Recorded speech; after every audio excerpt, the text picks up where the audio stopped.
Tonight on Focal Point. We have a rich cultural heritage here. We want to share it with you. We want you to understand more about us because we're not the people that perhaps you perceive us to be. And we want to try and break down barriers as a means of sharing space, sharing our culture, sharing identity and sharing our community way of life with others, because we do want to genuinely do that. The investment means that we can do larger and more challenging projects beyond social housing to genuinely regenerate communities, regenerate inner city and various towns, and it also means we can leverage in more money to do that. It's a celebration, it's a party theme, it's us celebrating 21 years of our existence in Belfast. So we want everyone to have fun, we want everyone to enjoy, we want people to cheer along, and we want people to walk away obviously knowing that Big Carnival does provide big scale events like today.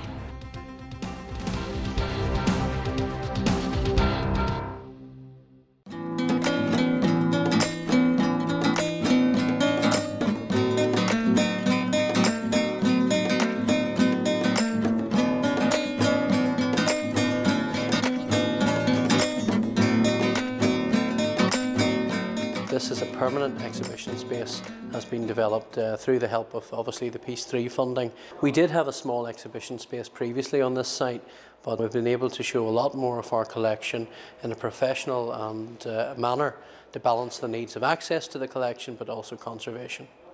Could you tell us a little about the importance of this museum to the Orange culture? Through the peace funding that we secured, the two sites, both here in Belfast on the Cregger Road and at Sloane's House in Knockgall, will allow the visitor to learn more about the Orange heritage and culture in Ireland, Northern Ireland and across the world.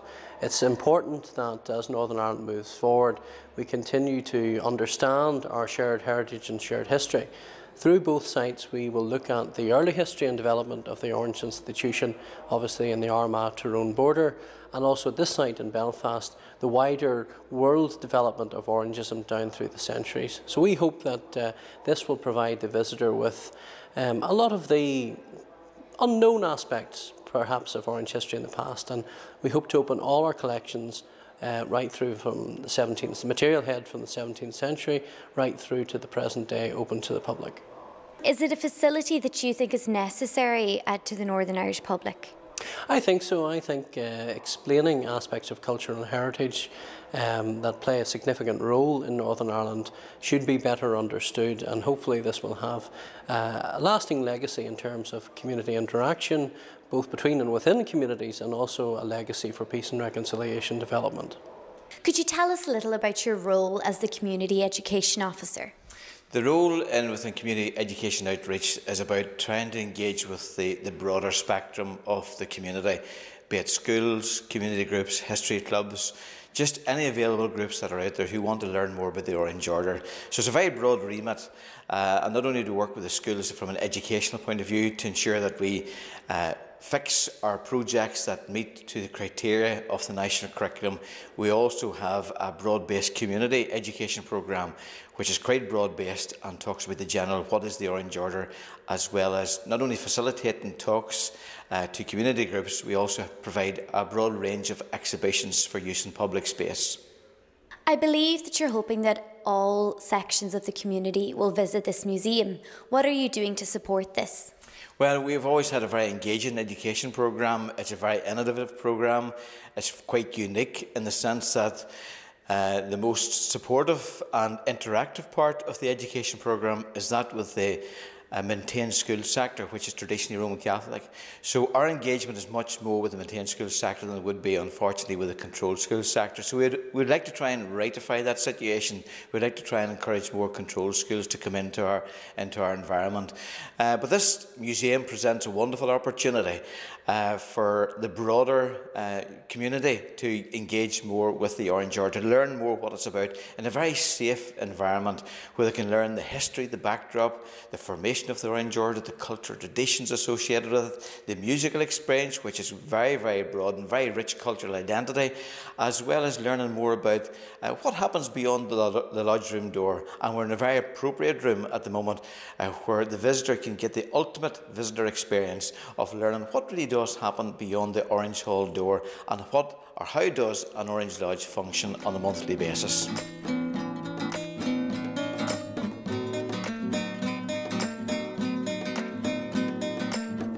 So when we walk into the main room of the museum here, this is the first thing that catches anyone's eye. Could you tell us a little about this fella on the horse? This imposing figure everyone expects will be King William of Orange. They'll see the white charger and obviously a gentleman dressed in red.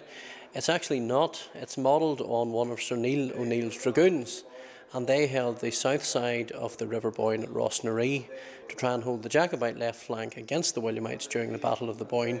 And O'Neill himself was killed during the battle, a very charismatic leader. So the figure actually is based on one of the Jacobite dragoons that held the crossing at Rossnaree. Some of the items that we'll have on display, on permanent display, date from the Williamite period itself, 1688 right through to 1692, which was the high point really of the Williamite and Jacobite campaign in Ireland. You'll see here the last letter that was written by William III before he arrived in Ireland in June of 1690. So it's written by William III. We have William III's gloves, and we also have behind us here, we have William III's saddlecloth, which was given to Thomas Coningsby and Charles Fox, and they were the paymasters of the Williamite army in Ireland in 1690, and they passed it to the Blacker family in County Armagh, and they were very involved in early Orangism, and they then passed it on to the Orange Institution.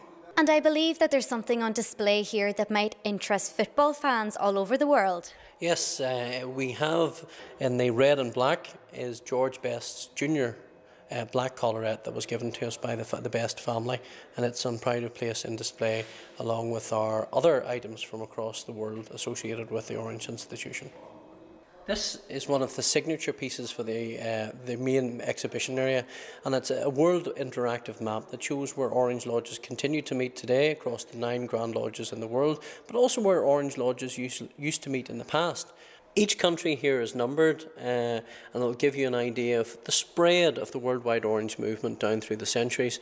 And if we just click on one of the buttons either on the map or down below, for example the United States of America, the left hand side will give you a narrative explanation of the history and development of the Orange Order in the United States, and then there's a gallery to show you different images and different documents associated with the particular country that the Orange Order used to exist in.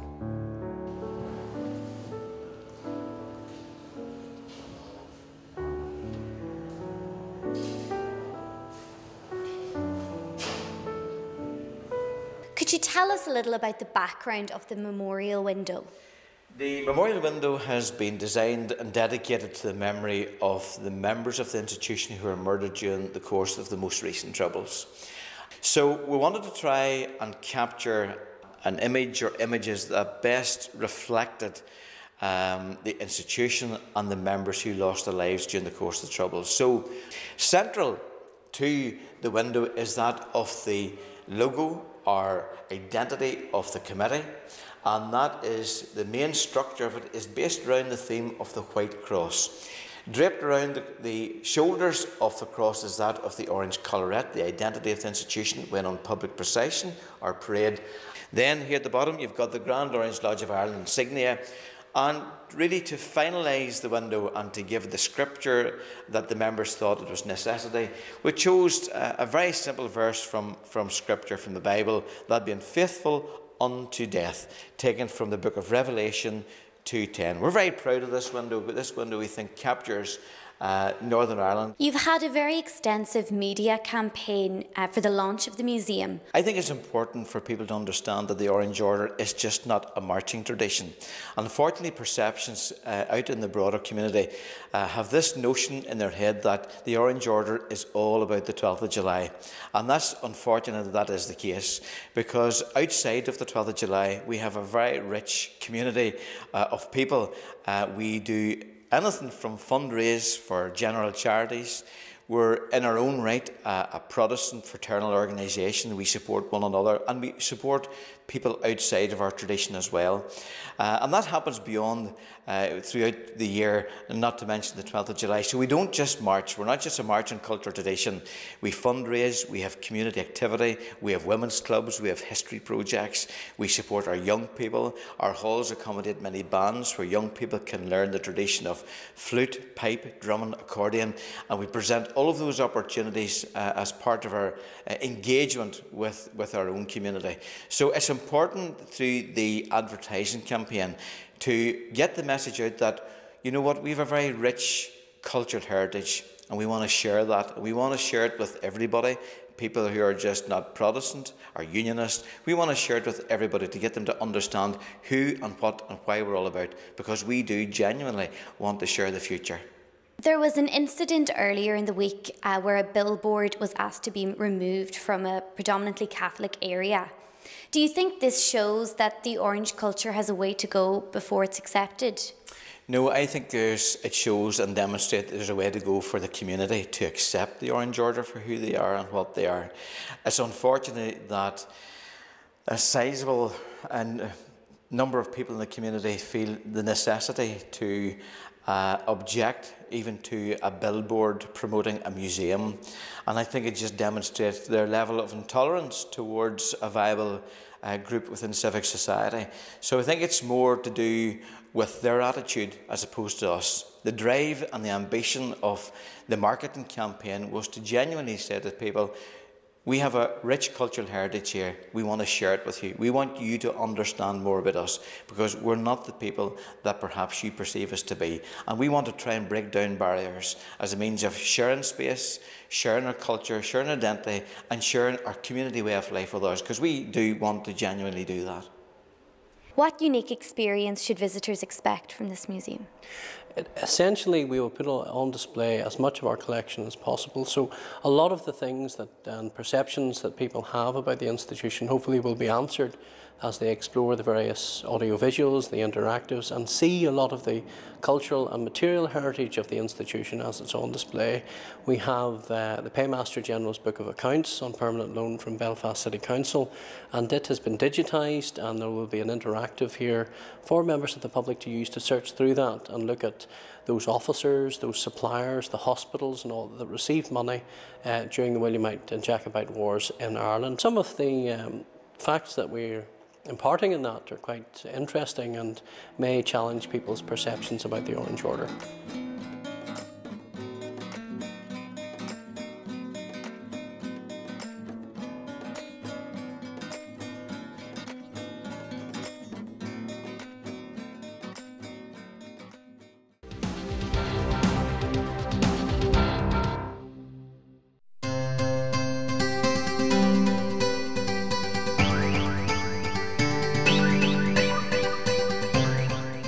So this is the launch of Choice Housing, the new brand of Oakley, Trinity and New Lydia Housing Associations. They're now Northern Ireland's largest housing association with 10,000 units and have a very ambitious development programme in place to deliver 2,500 units over the next 5 years. And as Danske Bank, we're here as one of their primary funders, and we're delighted to be able to help provide private funding to support that development programme and the development and building of new houses. The investment means that we can do larger and more challenging projects beyond social housing to genuinely regenerate communities, regenerate inner city and various towns, and it also means we can leverage in more money to do that in a more creative way and do it ourselves. Previously we would have had to partner with other organisations to do that. Now we can do it ourselves. The advantages are that housing associations, it's the fact that we've access to private funding, and that also we, as businesses, we have developed an expertise in a wider range of housing provision. The opportunities therefore for the future are that if stock transfers to us, we can then use that for further housing investment. The disadvantages, I feel, are that pace of change has been slow, and that we would have expected that the future of the executive would have been more clarified by now, and exactly what role we could play in that. So if anything, we'd like to do more and do it quicker. There are with 40,000 households on the waiting list, do you think we need a more radical approach to meeting these housing needs? I think we need to revisit some of the methods of how we do that. I think what we need to do is maybe open up housing choice in the types of schemes and areas. Part of the problem is that people self-select where they want to live and where they don't want to live. I think it's opening up the chance to assure people that there are housing opportunities in wider areas. And I think that as well, we need to try and work more closely with the charitable organisations who deal with homelessness to try and find ways of more easily getting people into accommodation more quickly, getting resettlement projects going. And I think working with the housing executive to try and target where we meet that housing need and the types of need. We built the first family homeless hostel, for example, in the last few years, and also homelessness is now affecting more older people. And I think again it's understanding exactly what the homelessness clients, who they are, and having the accommodation available to meet that need. Associations get their funding from a variety of measures. They get government funding from the Department of Social Development, which is match funded by private finance, and that can be through traditional banks like ourselves at Danske Bank, or it can be through capital markets investment or private placements and bonds. So there's a range of ways that they can access funding that's both cost effective and enables them to continue to do their development programme. The public perception is that the Housing Executive is an organisation which is managed and 100% publicly funded and therefore more accountable. While we bring in private funding, we are still accountable to government and to the Minister, as you heard today, for everything we deliver. And the grant aid is provided by government to ensure that we deliver on that, and we're accountable for that. I think we would like to have opportunities for greater access to councils, elected bodies, public representatives, to demonstrate how accountable we are to the public purse, just as much as we are for private funding, etc. So I think it's an opportunity for us to change public perception, if you like, and say that we're not less accountable, it's just that we have got different opportunities in how we provide our service. We were the first housing association to employ an energy efficiency officer. We were the first association to build into our designs energy efficiency as part of that, and we're also the first organisation that's building homes to Code 5 standard, which is there are 6 codes, and it's the highest standard ever for social housing built in Northern Ireland. We have a genuine commitment to energy efficiency, and that is an absolute priority for us. If we can do it in an affordable way, we will continue to do that. Higher insulation values, design features to ensure that homes can be heated and managed as cheaply as possible for the tenant. Housing associations borrow from the banks on standard commercial terms. Because of the way they borrow, however, they are all very active in the marketplace, so they generally tend to go through competitive tender processes, which means that they have treasury advisors and they manage the process of how they secure their funding and how they secure that funding on a cost-effective and a way that benefits the association and best to continue their development programme. I think it's making more sensible use of the public purse. I think if you've got the ability and the skills and the opportunity to bring in private funding to do that and complement that, it means that it leaves more public money for doing other things to support the community and support people who live in our houses. So I don't think it shirks that responsibility. I think it provides greater opportunity across maybe wider areas of work.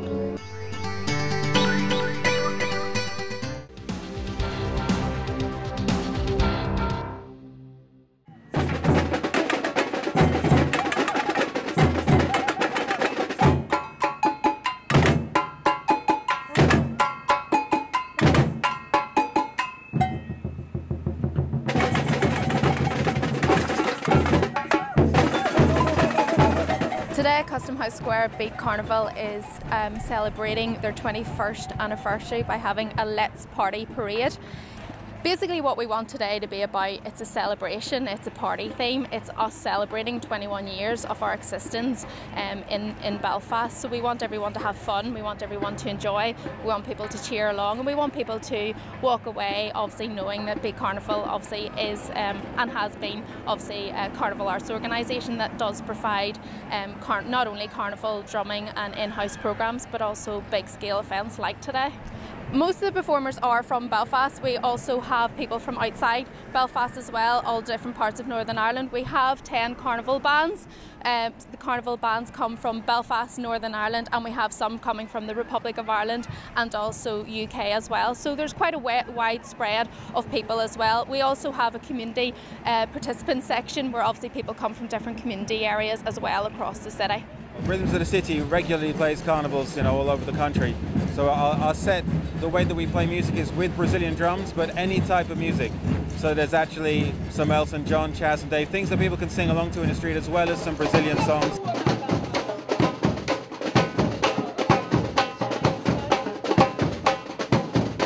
Started 15 years ago, only playing Brazilian music with Brazilian teachers and so on. And the people in my group, they're predominantly music students and ex-music students, teachers, so they're professional musicians in another genre, let's say. Some people play violin, flutes, play jazz. We come together to play carnival music, and the quality is actually quite high because of this. Everyone's already a trained musician, they just train a percussion. I was brought over in 2008, 2009 as a visiting teacher for the Beat Carnival, and since then I brought my own band here in 2010. Occasional visits for teaching, and now my own band is back again once more. I was always interested in drumming and decided to go along because I've lived in Belfast for a few years now. I was away and I came back to Belfast and wanted to get involved in something. So I went down to the Beat Carnival and heard about the beat and drum and started just drumming that way, and I really enjoy it. So take us through some of your costumes that you're wearing today. Where did you get all the outfits? There's a lady who come around and she make all of the stuff. She is very good. Yes. She's the design costume person for the band, so she made all of these costumes. It's steampunk theme.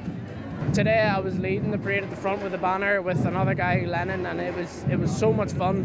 It was really enjoyable, and I really do hope they ask me back, because it'd be just brilliant. The costume was made by the wonderful people at Beat Carnival. I just showed up today and they said to me, put this on.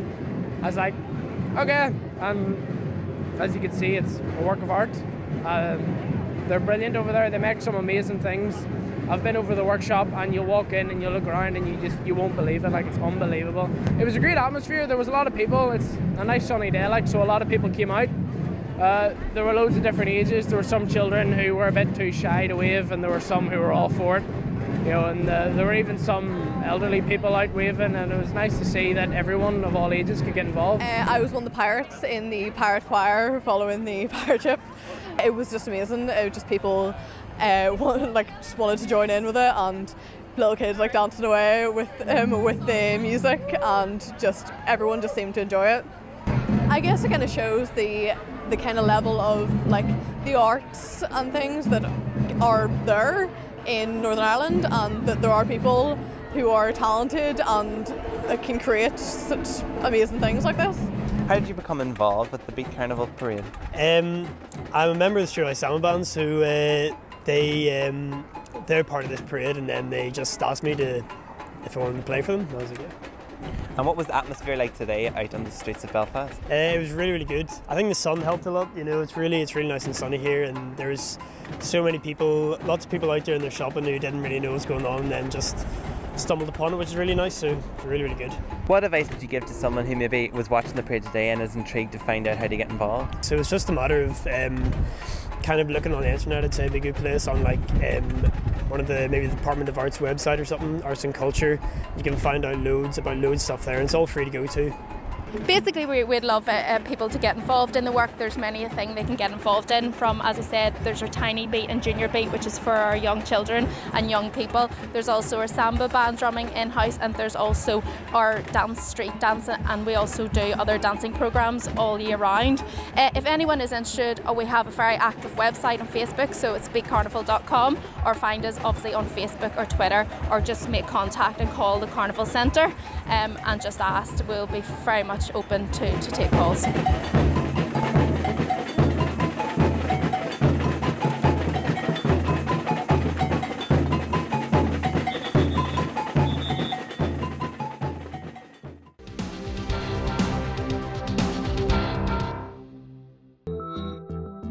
now, tomorrow's weather.